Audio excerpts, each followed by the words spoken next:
কাছে এলাম যেটা বলার জন্য, আমরা সকলেই এখন গৃহবন্দী, বেশিরভাগ ক্ষেত্রে আমরা বসে বসে কাজ করি, তাতে আমাদের বিভিন্ন রকম সমস্যা হয়। তার মধ্যে সব থেকে অন্যতম সমস্যা হলো কোমরে ব্যথা। এই কোমরে ব্যথার উপকার এবং তার জন্য প্রতিকার কি কি আছে, কি কি ধরনের ব্যায়ামের মাধ্যমে আমরা কোমরে ব্যথা থেকে আমরা প্রতিকার পেতে পারি, সেই জন্যই আজকে আপনার কাছে আসা। কোমরে ব্যথা মূলত দুরকম ধরনের হয়।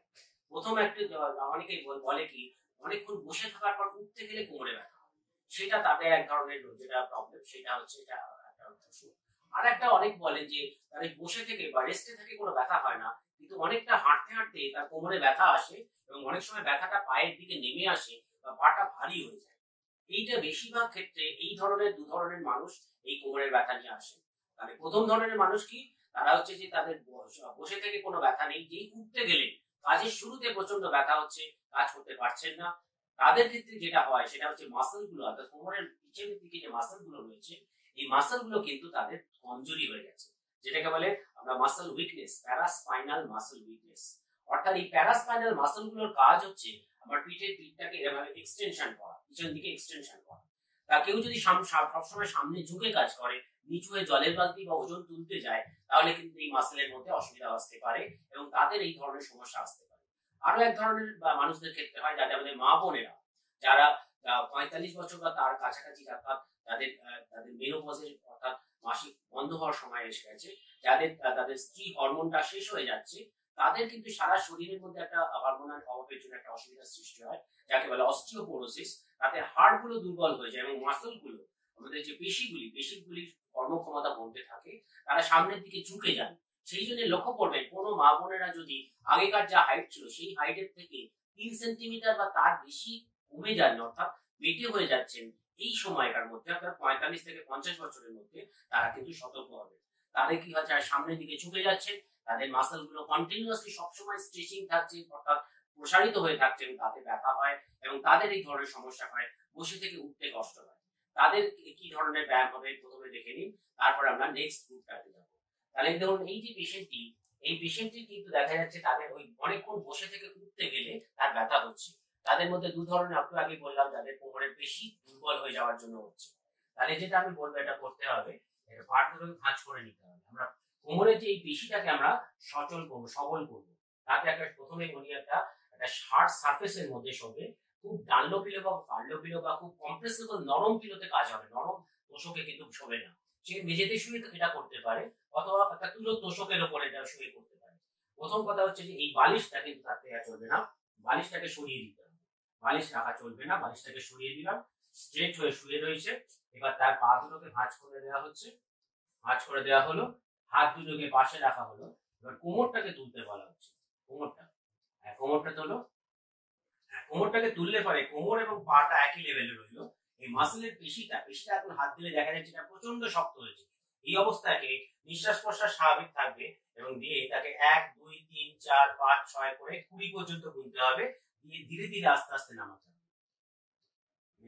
আবার তোলো, তুলে বডির সঙ্গে একই লেভেলে থাকবে, দিয়ে 1 2 3 4 5 6 7 8 9 10 11 12 13 14 15 16 17 18 19 20, ধীরে ধীরে আস্তে আস্তে।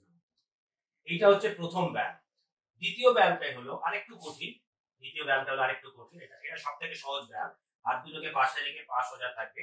এবার পা সোজা রাখা অবস্থায় কোমরটাকে তুলতে বলা হবে।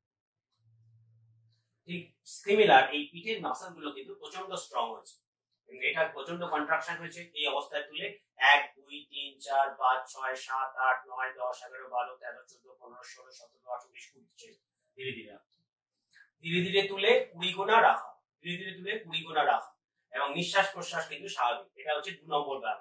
এটা অপেক্ষাকৃত কঠিন ব্যায়াম। যাদের প্রথম ব্যথা হচ্ছে সেই অবস্থায় এটা করতে পারবেন না, তো ব্যথার অবস্থায় ব্যথার ওষুধ খেয়ে কিছুদিন ব্যথাটা কমিয়ে নিয়ে তাকে এই ব্যায়ামটা করতে হবে, উপর হয়ে যাবে। এবার থার্ড যে ব্যায়ামটা, এটা আরেকটু কঠিন। থার্ড ব্যায়ামটাকে অনেকে আমরা বলি যোগাসনে, ধনুরাসনের মতো জিনিসটা হচ্ছে। এবার লক্ষ্য রাখবেন এই পিঠের পেশিটা কিভাবে শক্ত হচ্ছে।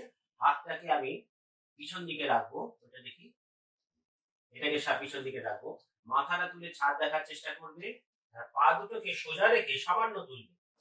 তাহলে কি হলো, এখান থেকে এতটা উঠলো আর মাথাটা এতটা উঠলো। এই পিঠের পেশিটা কিন্তু প্রচন্ড ভাবে কন্ট্রাকশন হয়েছে। এই অবস্থায় রেখে 1 2 3 4 5 6 7 8 9 10 11 12 13 14 15 16 17 18 19 20 ছেড়ে দিতে হবে। Relax relax relax. হ্যাঁ, এটা এটা রিল্যাক্স হলো। আবার তুলে 20 গোনা ছাড়া, 20 গোনা ছাড়া। প্রত্যেকটা ব্যায়াম কিন্তু মিনিমাম 10 বার, অর্থাৎ যতক্ষণ না তার মাসলটা ফ্যাটিক হচ্ছে, অর্থাৎ ব্যায়াম করতে করতে একসময় তার ব্যথা এসে যাবে, সেই ব্যথা আসার সময়টা হচ্ছে তার ফ্যাটিক লিমিট। আবার বলছি, এই ফ্যাটিক লিমিট কিন্তু প্রত্যেকটা মানুষের বিভিন্ন। কেউ হয়তো মিনিমাম 5 বারের বেশি করতেই পারছেন না, কেউ হয়তো 10 বার একটানা করে দিচ্ছেন। অর্থাৎ ফ্যাটিক লিমিট পর্যন্ত কিন্তু তাকে এটা করতে হবে, হয়ে গেলে তাকে সোজা হয়ে রেস্ট নিতে হবে। এটাকে বলা হয় spinal extension exercise, spinal muscle strengthening exercise. এটা করতে হবে। অনেক মানুষ কিন্তু এটাকে তুলে, এই হাতটাকে তুলে করতে পারবেন না। তাদের ক্ষেত্রে যেটা নিয়ম হচ্ছে, হাতটা পাশে রেখে করতে পারে। এভাবে পাশে রেখে মাথাটা তুলতে হবে, মাথাটা তুলে করবেন এবং তুলে পাশে রেখে, এটা অপেক্ষাকৃত সহজ। এটা সিমিলারলি 1 থেকে 20 গুণে রেখে দেওয়া। এটাও যারা করতে পারবেন না তাদের ক্ষেত্রে আরো একটু অপেক্ষাকৃত সহজ ব্যায়াম যেটা আছে সেটা দেখাচ্ছি। এটা হাত দুটো পাশে রেখে এইভাবে রেখে, এইভাবে রেখে হাতের ভরে মাথাটা তুলতে হবে। মাথাটা আরেকটু তোলো, ঠিক। এটা হচ্ছে সব থেকে সহজ ব্যায়াম। এইটাকে তুলবে এবং তার সঙ্গে পাটা যদি তুলতে পারে ভালো, মাথা পাটাকে একসঙ্গে তুলবে। সিমিলারলি 1 থেকে 20 গুণবে রাখবে, 20 গুণবে রাখবে আপ টু ফ্যাটিক লিমিট, অর্থাৎ যতক্ষণ না তার কোমরে ব্যথা হচ্ছে। ঢিলা ছেড়ে দাও। এইটার সঙ্গে যদি কেউ দুটো পাকে একসঙ্গে না তুলতে পারে তাহলে কি করবে? তাহলে করবে কি, একটা একটা করে পা তুলবে। মাথাটার সঙ্গে তুলবে, মাথাটা আর একটা করে পা তুলবে, একটা করে পা তুলবে। তুলে 1 2 3 4 করে 20 গুণা ছাড়া ছেড়ে দিতে হবে। আবার রেখে দাও, রিল্যাক্স। আবার তোলো মাথাটা, আর অন্য পাটা তোলো। এইটা সিমিলারলি 1 2 3 4 করে 20 গুণবে ছাড়বে, 20 গুণবে ছাড়বে। যদি এটাও না করতে পারে তাহলে মাথাটাকে আলাদাভাবে তুলবে, ডান পা আলাদাভাবে তুলবে, বা পা আলাদাভাবে। মাথা ডান পা বাবা, মাথা ডান পা বাবা, যে যেমন ভাবে পারবে করতে হবে। কিন্তু প্রত্যেকটা ব্যায়াম কিন্তু ফ্যাটিক লিমিট, অর্থাৎ যতক্ষণ না তার কোমরের মাসলটা ব্যথা হচ্ছে ততবার তাকে করতে হবে। অর্থাৎ এই যে ব্যায়ামটা, এটা খুব সহজ ব্যায়াম। এটা কিন্তু একটু আগেই বললাম, যারা কিন্তু যাদের কোমরের ব্যথা হচ্ছে অনেকক্ষণ বসে থেকে ওঠার সময়, অর্থাৎ কাজের শুরুতে ব্যথা হচ্ছে, অর্থাৎ একবার কিন্তু কাজটা শুরু হয়ে গেলে সে একটানা অনেকক্ষণ হাঁটতে পারছে, হাঁটার কোনো অসুবিধা হচ্ছে না, কিন্তু কাজের শুরুতে যাদের ব্যথা হচ্ছে তাদের কিন্তু এই ব্যায়ামে তাদের উপকৃত হবে। ধন্যবাদ। এবার আমি যে ব্যায়ামটা দেখাবো এটা হচ্ছে আমাদের দ্বিতীয় ধরনের যে মানুষ যারা কোমরে ব্যথা নিয়ে আসছেন তাদের জন্য।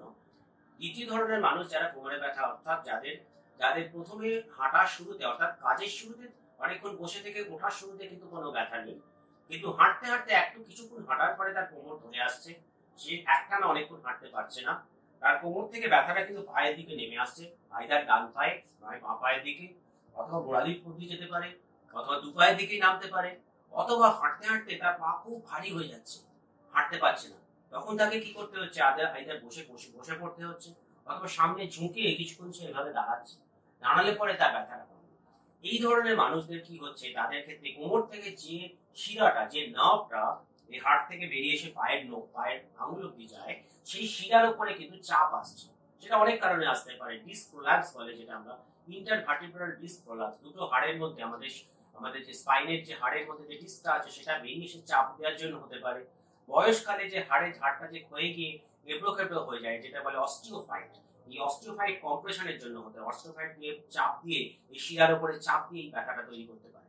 এছাড়াও আমাদের যে মাসল গুলো, আমাদের যে লিগামেন্ট গুলো যদি হাইপারট্রফিড হয়ে যায়, বারবার ব্যথা হতে হতে ইনজুরির জন্য হাইপারট্রফিড হয়ে গিয়ে তার স্পেসটা, তার রাস্তাটা যদি ছোট হয়ে গিয়ে থাকে, সেই ছোট রাস্তা দিয়ে যখন শিরাটা বেরিয়ে আসছে তাতে চাপ খেয়ে ব্যথা হতে পারে। এই ধরনের মানুষটা কিন্তু ধীরে ধীরে হাঁটার সময় সামনে ঝুঁকে হাঁটতে ভালোবাসে। সামনে ঝুঁকে হাঁটলে পরে তাদের এই শিরার যে স্পেসটা, শিরার যে রাস্তাটা কিন্তু অপেক্ষাকৃত বড় হয়, তারা কিন্তু সোজা হয়ে হাঁটতে পারে না। সোজা হয়ে হাঁটতে গেলে তার কিন্তু কোমরে ব্যথা হয়। এই জন্য এই ধরনের মানুষরা কিন্তু সিঁড়ি দিয়ে ওঠার সময় কোনো তাদের অসুবিধা হয় না, কিন্তু নামার সময় তাদের বেশি অসুবিধা হয়, কারণ নামার সময় মানুষ কিন্তু সোজা হয়ে নামতে যায়, সোজা হয়ে নামার জন্য তার বেশ অসুবিধা হয়। কিন্তু যখন সে ওঠার সময় সে কিন্তু একদম সোজা হয়ে উঠতে পারে, সামনে ঝুঁকে উঠতে পারে। সেই কারণে তাদের যখন নামার সময় সে যখন সামনে নামতে গেলে কিন্তু তার যেই সোজা হতে যায় তখন তার ব্যথাটা হয়, তখন তাকে সামনে ঝুঁকে যেতে হয়। এই ধরনের পেশেন্টরা কিন্তু সিঁড়ি দিয়ে নামার সময় তার ব্যথা, কোমরে ব্যথা বলে। তো এই ধরনের পেশেন্টদের আমরা কি ধরনের ব্যায়াম করবো এবার দেখুন। সেটার জন্য আমরা কি ব্যায়াম করলে আমাদের স্পাইনাল ক্যানালের ডায়ামিটার অর্থাৎ শিরার যে রাস্তা দিয়ে বেরিয়ে আসছে সেই রাস্তাটাকে আমরা কিভাবে বড় করতে পারি, আমরা কিভাবে আমরা তাকে বড় করে তার শিরার উপরে চাপটাকে মুক্ত করতে পারি, এই ব্যায়ামটা করবো। এই ব্যায়ামে আমরা কি করছি, হাঁটুটাকে ভাঁজ করে আমরা পেটে লাগাতে বলছি। এইভাবে হাঁটু জোরে চেপে ধরো, চেপে ধরে মাথাটা লাগানোর চেষ্টা করো, ঠিক এইটুকুনি। এইভাবে ধরে 1 2 3 4 5 6 7 8 9 10 11 12 13 14 15 16 17 18 19 20 ছেড়ে দিতে হবে। ঠিক সিমিলারলি এটা চেপে 1 থেকে 20 গোনা ছেড়ে দেওয়া, এটা 2 নম্বর। সিমিলারলি 3 নম্বর হলো দুটো পাকে একসঙ্গে ভাঁজ করতে হবে। মাথাটা তুলে ধরে, এটা লাগাতেই হবে এরকম কিছু নেই, মাথাটা কিন্তু চেষ্টা করবে সে লাগানোর, সে এতটা তুলতে হবে তার কিছু ব্যাপার নেই, সে মাথাটা যদি এইভাবে এতটা বসে তাহলেও হবে, এবং তুলে 1 থেকে 20 গুনবে রেখে দেবে। আমি আবার দেখাচ্ছি। তাহলে প্রথম কথা হচ্ছে ডান হাঁটুটা ভাঁজ করা, মাথাটাকে লাগানোর চেষ্টা করবে, 20 গুনবে ছাড়বে, এটা ছেড়ে দেওয়া। 2 নম্বর হচ্ছে এটাকে লাগাবে, 1 2 3 4 করে 20 গুনবে ছেড়ে দেবে। সবশেষে দুটো পাকে একসঙ্গে করবে, এরকম চেপে 1 2 3 4 করে 20 গুনবে ছাড়বে। নিঃশ্বাস প্রশ্বাস স্বাভাবিক। এবং এটা করার সময় আবার বলছি, যতক্ষণ না ফ্যাটিক লিমিট পর্যন্ত, অর্থাৎ মাসলটা যতক্ষণ, পেটের মাসল যতক্ষণ না তার ব্যথা হচ্ছে ততবার করতে হবে। এই ব্যায়ামটা যদি সে করে, তার এই কোমর থেকে যে শিরার উপরে চাপের যে ব্যথাটা, ভারী হয়ে যাওয়ার অসুবিধাগুলো থেকে সে কিন্তু মুক্ত হতে পারবে। ধন্যবাদ।